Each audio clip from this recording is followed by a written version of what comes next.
Hi everyone, it's Jean, and I'm back to visit with you to show you a couple things that I have been doing in experimenting with different types of surfaces to print rubber stamps on. Right now I'm out. My printer is not functioning properly, so I may have to get another one. But what I did the other day when we were participating in the arm's length, it's kind of like a challenge that we do on Saturdays, where you use up the things that you have on your table. And when we did that,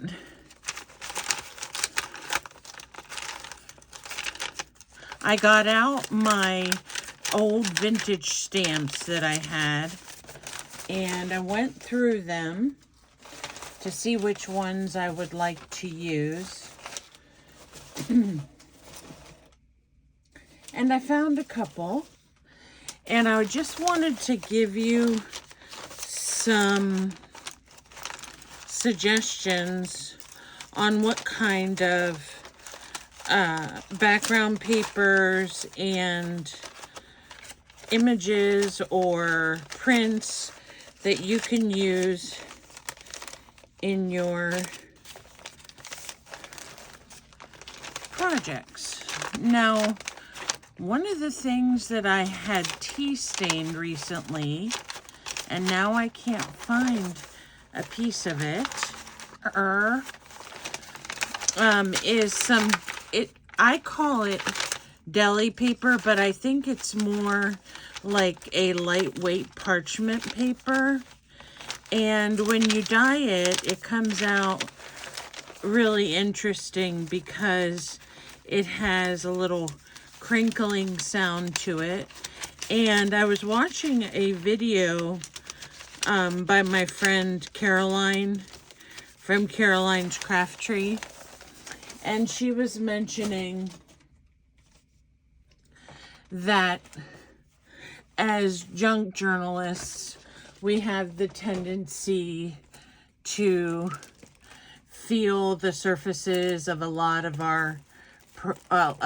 the things we either get in the mail or someone sends us, because we want to experience that tactile feel with a lot of the things that we use. So this is the deli paper, or parchment paper, and if you look at it, it kind of looks like the kind of paper that you would find after baking cookies if you use parchment paper. And when you stamp on it, it looks really nice. You get an interesting design with it because it's wrinkled, so you can see that it's wrinkled. So let me just use one of my inks here, and I have a variety of stamps, but we'll try a foam stamp and we'll try a block stamp and see what we get from that. So for the foam stamp, the one that I've been using the most has been this one from Tim Holtz. It's an older one that I've had for a long time, and it prints some numbers, which is pretty cool. So you can see how it prints. Now, the reason why it's lighter is because of the ink I chose to use, but it has a really cool effect, and that is the foam stamp. I'm going to change to a darker ink pad so you guys can see it a little bit better. And then for the wooden stamp, I'm going to use this dress form. Now, most of my stamps I've had for a long time. The oldest one is probably like 30 years old, believe it or not. And then some of the block stamps are newer, but I haven't purchased any block stamps in forever. So I guess they still sell them at like Hobby Lobby or someplace like that. Another little block stamp that I have that I think is really fun to use is this little one that prints circles. Now this one can be used directly on your projects too. Any of them can, but I just wanted to give you an idea of how it works on this type of paper. The next type of paper I wanted to show you, and I hope it didn't walk off.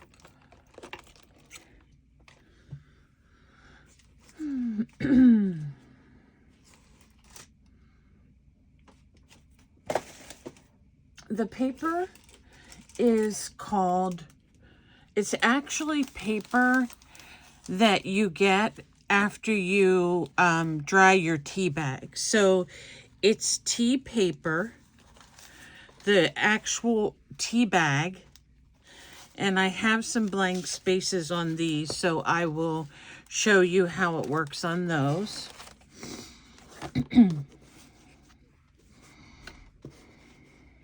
So this is just a cute little stamp that says, my friend, my friend, my friend, which would make a really cute background piece.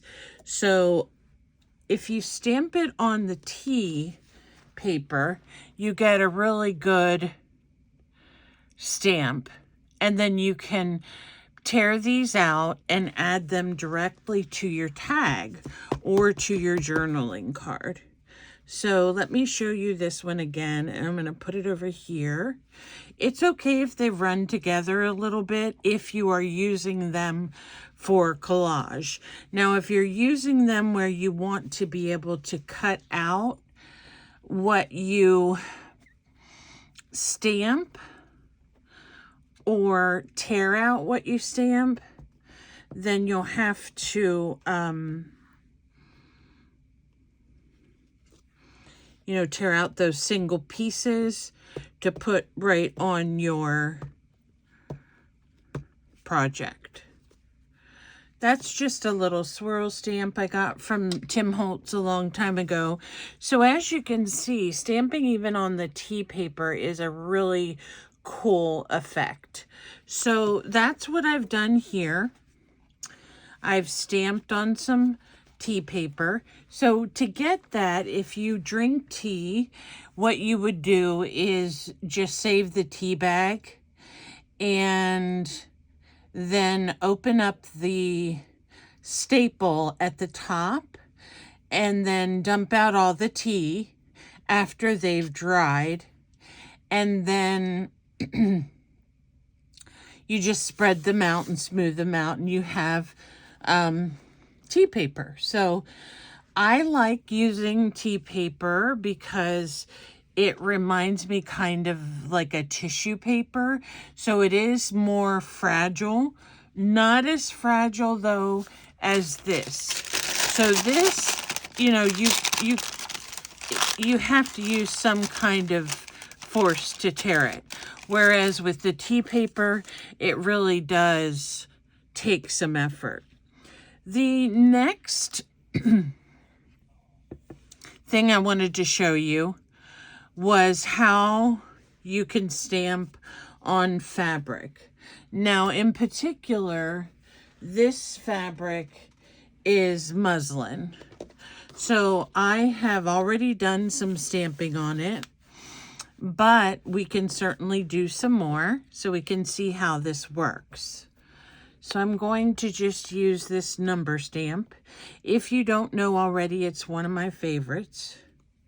So I'm going to put it right here and show you all how great it looks on fabric as well. Now, you could use any type of light colored fabric. I chose muslin because to me that would be the most reasonable surface to stamp on. However, if you have some nice white that you want to stamp on, or you have some white that you wanted to tea stain, that would work as well. So there's all kinds of options for what you can ink on. Now this is a stays on ink, so it's not going to run.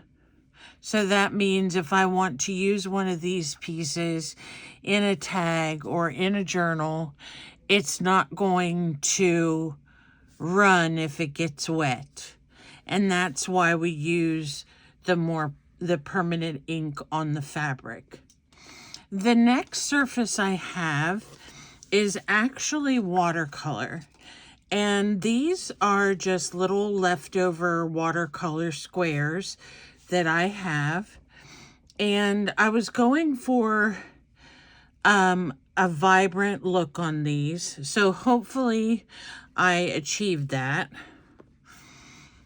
And let me see what we get. I'm going to take this number stamp, and I'm actually going to stamp it on both of the little squares, because I want this to be kind of like a collage element. So as you can see how nicely it stamps on watercolor paper.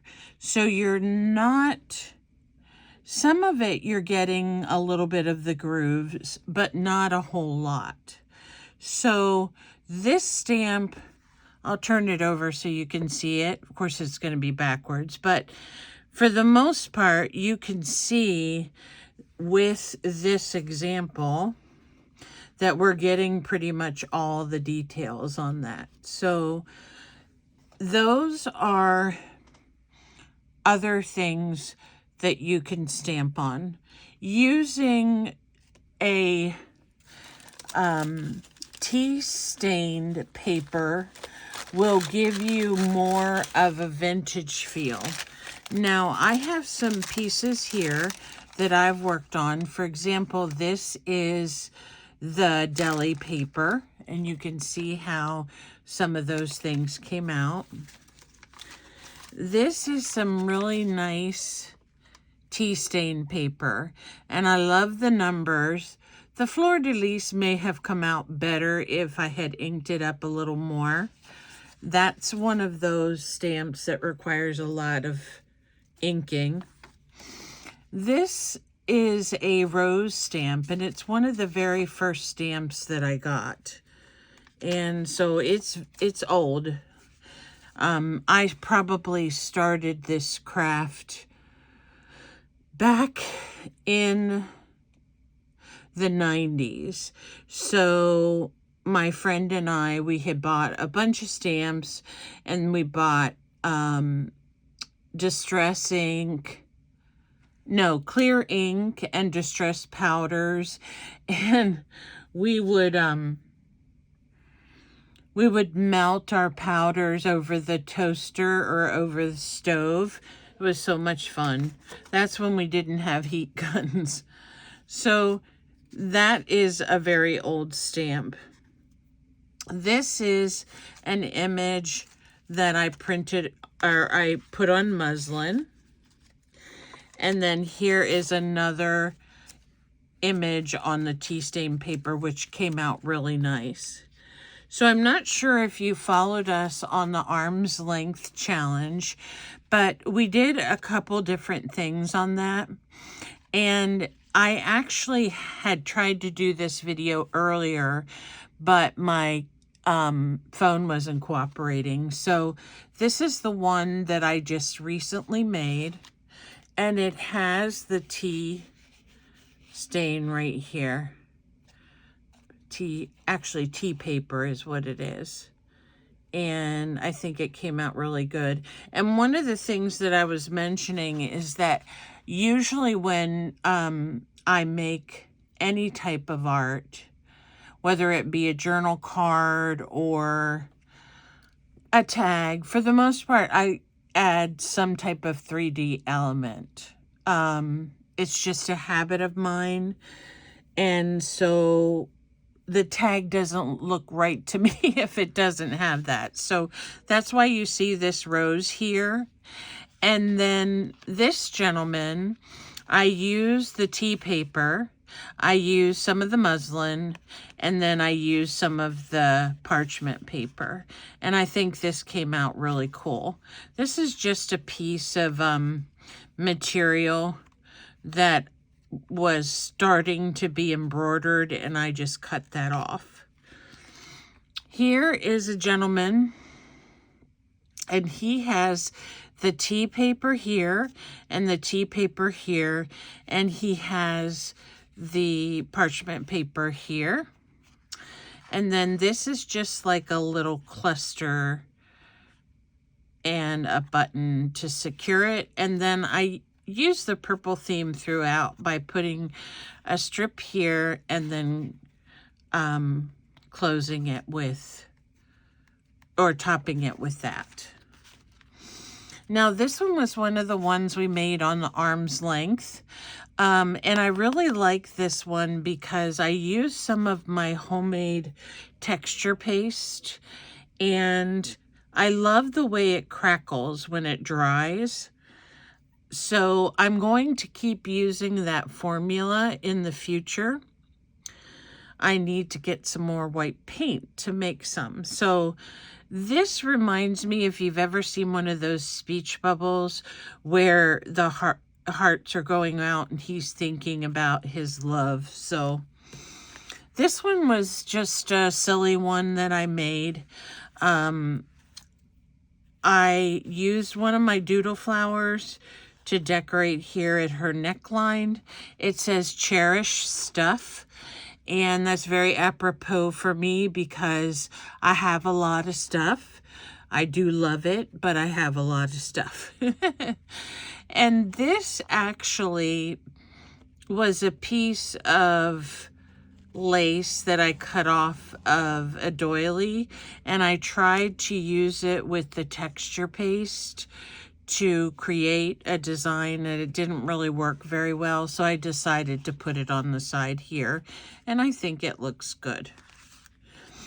Here's another journaling card. Now for this one, I sprayed some pink ink on top of the texture paste, and then I put a little sentiment on it and another little cluster of fabrics. This next one, I had this paper for a long time. I just cut the butterflies out of it and put that on it, and then this little fabric kind of flower thing, and then I used one of my earrings in that project. This is just a little guy on this little envelope, and it has some elements of a playing card and some other things on the other side. So this one will be a fun one to fill with a card and send off in the mail, hopefully. This last one, and actually, I don't know what I did with the other circle one. I had made these a while back, and I used that solar paste. It's really cool. It kind of reminds me of a texture paste. If you leave it on thick, it does create some texture. I wish I could find that round one. Maybe it's right in here and I just went past it. that's another thing with experimenting with backgrounds. It's really fun to experiment with different shapes. I am going to start my round ATC coins, but I don't know what I did with that. If you could see my desk, you would probably think, I understand why you lost it. So let me cover this up, and let me just make sure it's not under here. So that, in general, is the idea for these different surfaces that you can use to create some really cool projects with. And you can keep the pieces in your stash, in your special envelope for embellishments or collage elements, whichever you want to do. And you can use them then later when you come across the need to have a particular piece in your project. So that's mainly why I wanted to show you that. The next thing I wanted to show you is that maybe some of you are wondering how I got the backgrounds for these particular pieces. So hopefully you'll be able to see this well. So this is my watercolor set, and it seems to be a pretty good one. Of course, watercolor sets are usually messy, so mine is. And what I'm going to do is just set I'm going to try to make this go down a little bit so you guys can see it. I'm just going to set that on there, and then I have a large watercolor brush, and what I do is I make it really wet, and I just kind of go across the top like this. And I want it to have water. You know, I want it to be liquidy because I want rich colors, but I also want to get that lighter look. And then you can go in with different colors and so they'll mix together. Let me hold this way so maybe you guys can see a little better.